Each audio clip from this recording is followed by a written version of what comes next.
ବାଇଗଣ ଭଲ ବାଇଗଣ ହୁଏ ସେ ବଗିଚାରେ।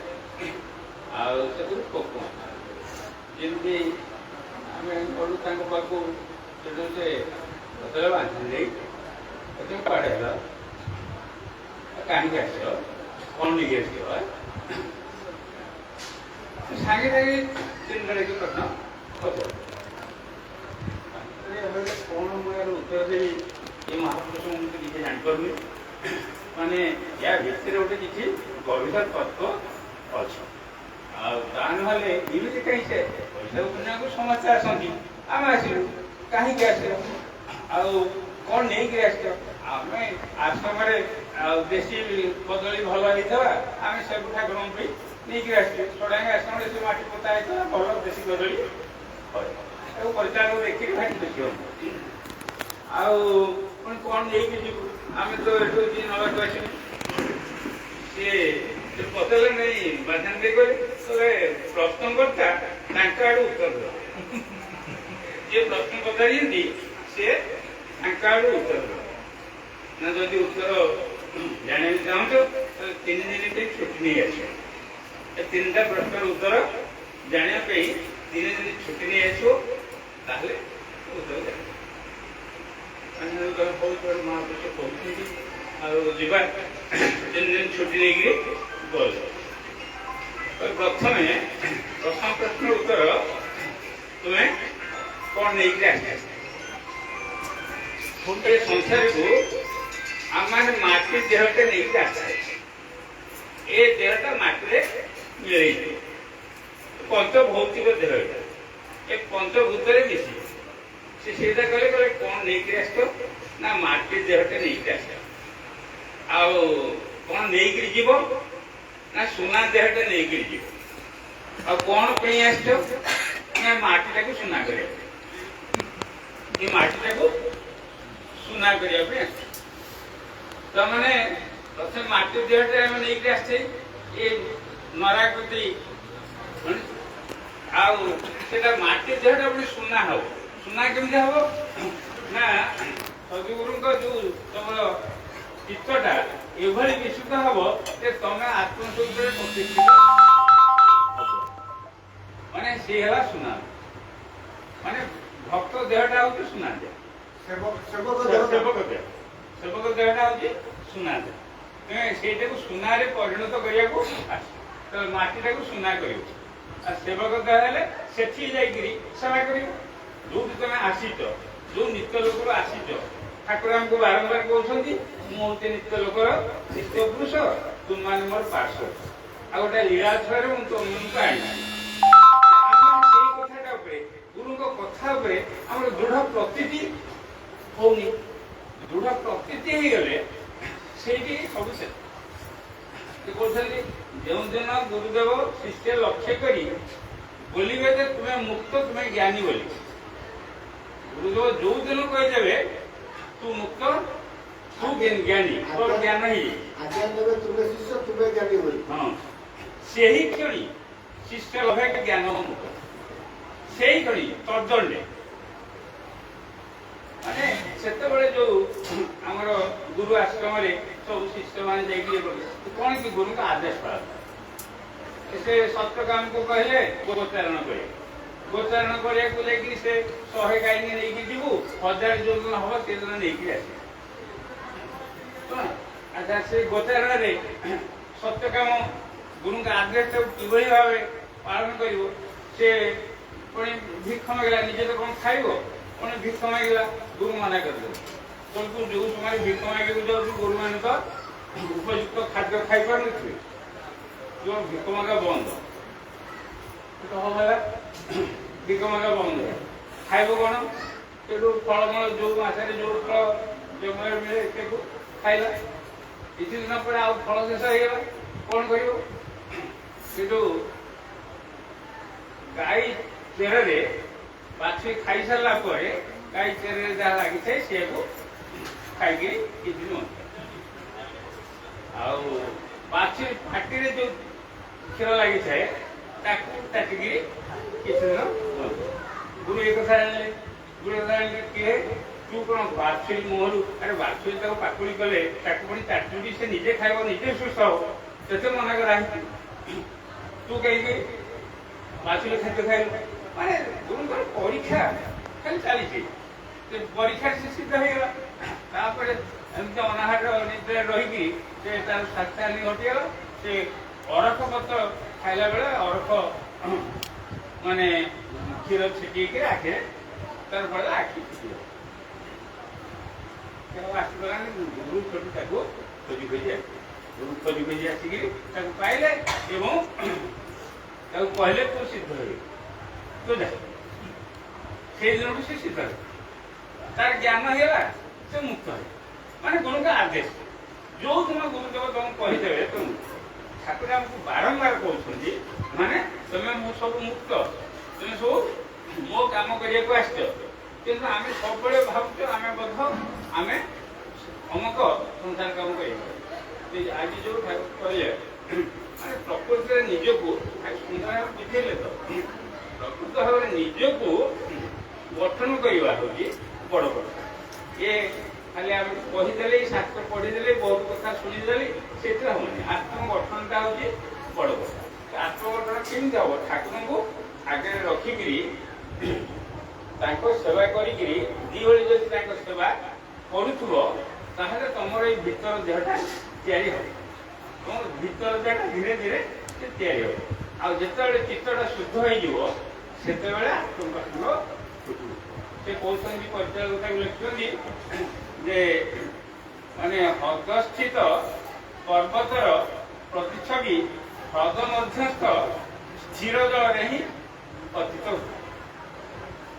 ହ୍ରଦ ଭିତରେ ଯୋଉ ପାହାଡ ଅଛି ସେ କେତେବେଳେ ତାକୁ ଦେଖିବେ ତାର ଛବିଟାକୁ ଯେତେବେଳେ ଢେଉ ନଥିବ, ଚିତ୍ତରେ ଢେଉ ନଥିବ। ଆମ ଚିତ୍ର ତ ସବୁବେଳେ ଚଞ୍ଚଳ, ଆମ ଚିତ୍ର କେତେବେଳେ ଢେଉ ନାହିଁ ଯେ ସବୁବେଳେ। ମାନେ ମନ ଗୋଟେ ଏଭଳିଆ ଜିନିଷ ସେ ଗୋଟେ ମୁହୂର୍ତ୍ତ କଣ ନ ଭାବିକି ରହିପାରିବ। ମନଟା ସବୁବେଳେ ଯୋଉ କହନ୍ତି ଏଭଳି ବେଶୀ କଣ ଅଛି ଯେ ସବୁବେଳେ କାମ କରିପାରିବ। ମନ ସବୁବେଳେ କାମ କରୁଛି, କେତେବେଳେ କାମ ନ କରୁଛି ବୋଲି ଏକଥା ନାହିଁ, କିନ୍ତୁ ସବୁବେଳେ କାମ କରୁଛି। ଯଦି ଠାକୁରଙ୍କ ନିର୍ଦ୍ଦେଶରେ ସିନା କରୁଥିବ ତାହେଲେ ହବ, ଚିତ୍ତ ଶୁଦ୍ଧି ହବ। ଯଦି ଠାକୁରଙ୍କ ନିର୍ଦ୍ଦେଶରେ ନହେଲା ମୁଁ କରୁଛି, ସେଇ ଯୋଉ ଅହଙ୍କାରଟା ମୁଁ କରୁଛି ଭାଇ, ସେ ଅହଙ୍କାରଟା ପ୍ରକୃତରେ ବଡ ବିଷମ ବୋଧ ମମତ୍ୱ ଆଉ ଅହଙ୍କାର। ଜୀବ ପକ୍ଷେ ବଡ ବିଷମ ବୋଧ ସେ ମୁଣ୍ଡେଇଛି। କଣ ମୁଣ୍ଡେଇଛି ଜାଣିପାରୁନି।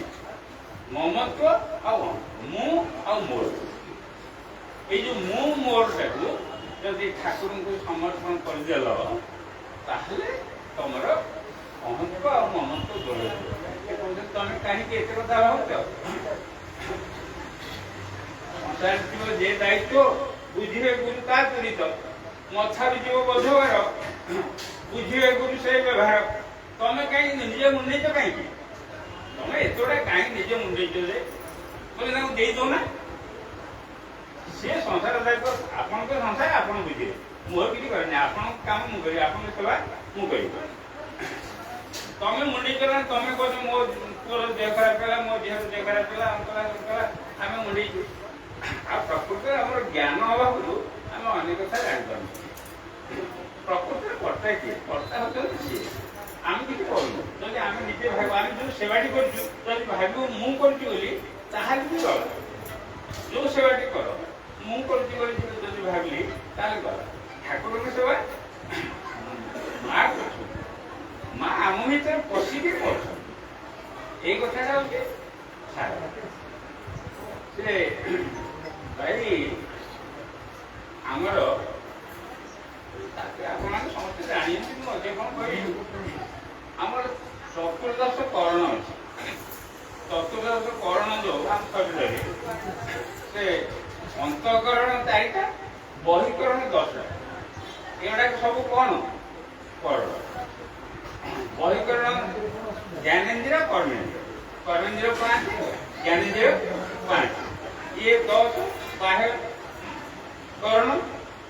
ଅନ୍ତଃକରଣ ହେଲା ମନ, ବୁଦ୍ଧି, ଚିତ୍ତ, ଅହଂ। ଏ 4ଟା ହେଲା ଅନ୍ତଃକରଣ। ଆଚ୍ଛା କରଣ କାହାକୁ କୁହନ୍ତି? ଆପଣ ସମସ୍ତେ ଜାଣିବେ। कर्ता क्रिया कर्म करण एगुड़ाक आप समस्त जानते करण आम कर्ता तो जे कामटा करता अच्छा जो कामटा होता कर्म आ करण कौन कर्ता जो जहाँ साहाय्य कर्मटा शीघ्र करे तो सुरुखुरे कर माने धर राम कुराड़ी काठ दिउती एठी कुराड़ी होती करण राम होती कर्ता काठ दिवा है क्रिया नहीं अच्छा कुराड़ी करणटा कौन काठ दी पड़ो बिना कर्ता रे आमर तो मन बुद्धि चित्त अहम सबुरा करण आम कौन कर आमर हाथ गोड़ नाक आखि कान ये सब तो करण ये सबुड़ाक करण ना नहीं आ करण तो किसी करण से क्षमता ना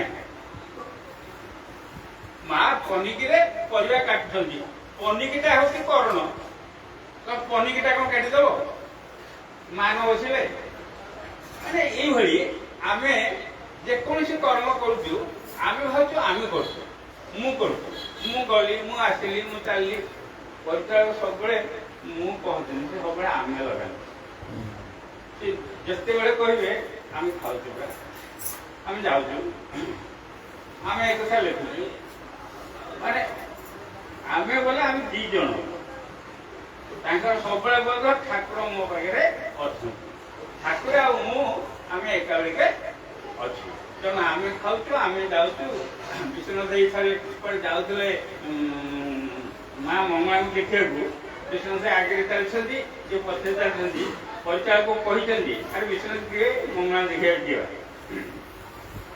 आगे चल तुम आसुन कौन कर ना हाँ आम जाऊँ पूरा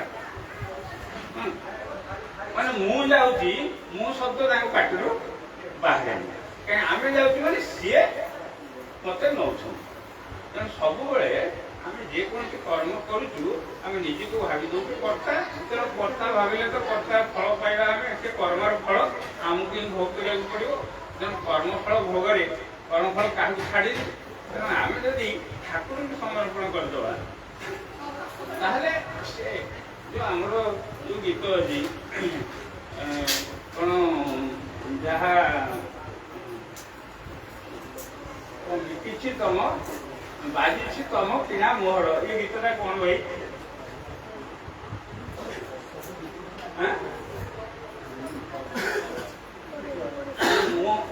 मोर मोर बोली जहाँ मुझे कहूँ अभिव्य कौन तुम्हें पर माने नहीं ये जो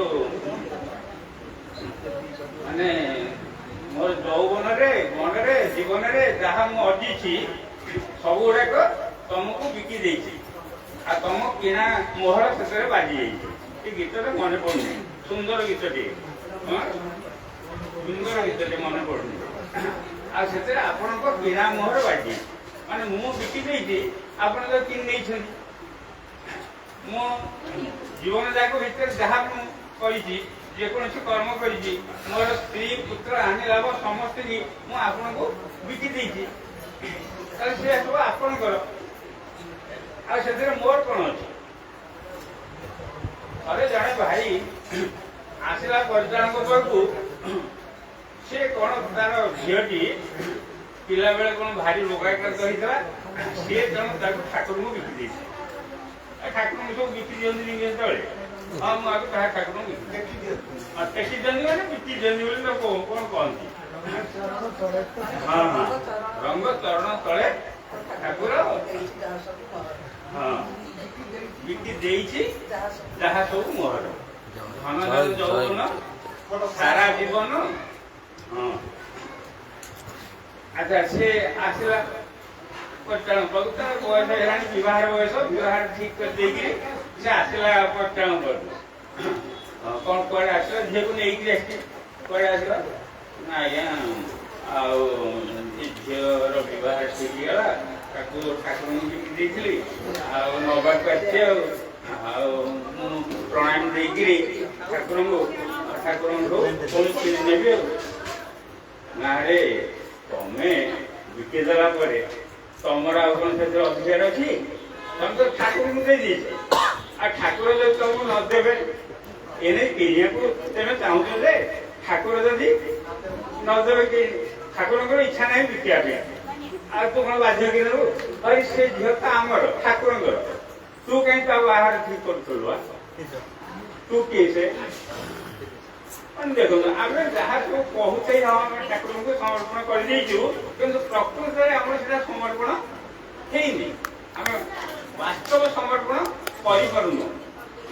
ସେ ସମର୍ପଣ ଯୋଉ ସଂଜ୍ଞା ସେ କହୁଛନ୍ତି ଆନୁକୂଲ୍ୟ ସଂକଳ୍ପ ପ୍ରାତିକୂଲ୍ୟଂ ବିବର୍ଜିତ। ଠାକୁରଙ୍କର ଯାହା ଇଚ୍ଛା ତାର ଅନୁକୂଳରେ କାର୍ଯ୍ୟ କରିବ, ଏହା ସଂକଳ୍ପ କରିବ। ଆନୁକୂଲ୍ୟ ସଂକଳ୍ପ ପ୍ରାତିକୂଲ୍ୟ ବିବର୍ଜିତ। ଠାକୁରଙ୍କର ଯିଏ ପ୍ରତିକୂଳ ଇଚ୍ଛା, ସେ ଯାହା ଚାହାନ୍ତିନି ତାକୁ ବିସର୍ଜନ କରିବ। ଆନୁକୂଲ୍ୟ ସଂକଳ୍ପ ପ୍ରାତିକୂଲ୍ୟ ବିବର୍ଜିତ।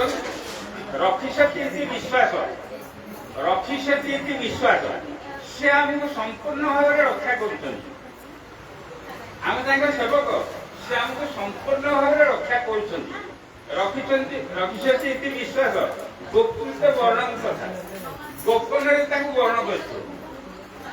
ବାହାରେ ଚାରିଆଡେ ମାନେ ଖଲେଇକି କହୁନୁ ମୁଁ ଠାକୁର ନିଗମାନନ୍ଦଙ୍କ ଶିଷ୍ୟ, ମୁଁ ଠାକୁରଙ୍କ ମୁଁ ନିଗମାନନ୍ଦ ମୋର ଗୁରୁ, ଚାରିଆଡେ ଏମିତି ପ୍ରଚାର କରିବା। ଗୋପନୀୟ ବର୍ଣ୍ଣନ କଥା ଆତ୍ମନିକ୍ଷେପ କାର୍ପଣ୍ୟ ସର୍ଜିତ ଶରଣାଗତ। ଆତ୍ମନିକ୍ଷେପ ମାନେ ନିଜକୁ ବିସର୍ଜନ ଦବ ତାଙ୍କ ନିକଟରେ, ଆଉ କାର୍ପଣ୍ୟ ସବୁବେଳେ ଆତ୍ମନ୍ତ ପ୍ରକାଶ କରୁ। ଆତ୍ମନିକ୍ଷେପ କାର୍ପଣ୍ୟ ସର୍ଜିତ ଶରଣାଗତି। ଶରଣାଗତି 6 ପ୍ରକାର। ଆମେ ଯାହାଟା କରୁଛୁ ଆମେ ବୁଝିପାରୁନୁ ଠିକ କରୁଛୁ କି ଭୁଲ କରୁଛୁ, ଖାଲି କହିଦଉଛୁ ମୁହଁରେ ହଁ ଆମେ ଠାକୁରଙ୍କୁ ସମର୍ପଣ କରିଦେଲୁ, ଦେହ ମନ ପ୍ରାଣ ସମର୍ପଣ କରିଦେଲୁ। ପ୍ରଶାସନରେ କହିଥିଲି ଦେହ ମନ ପ୍ରାଣ ସମର୍ପଣ କରିଦେଲେ ଯୋଉ ଗୌରାଙ୍ଗ ମହାପ୍ରଭୁକୁ ପଚାରିଲେ ସନାତନକୁ, ତୁ କାହିଁକି ଏଇ ଦେହଟାକୁ ରଥ ଚକା ତଳେ କାହିଁକି ତୁ ଦବୁ? ସେ ଦେହଟା ତ ମୋର, ମତେ ସମର୍ପଣ କରିଦେଇଛୁ ନା, ଆଉ ତୋର କି ଅଧିକାର ରହିଲା ଅପର ଦେହ ଉପରେ ନଷ୍ଟ କରିବା? ଏଇ କଥା ଯାଉ ଆଜି ବହୁତ କଥା ମୁଁ ବହୁତ ସମୟ ନେଇଗଲି।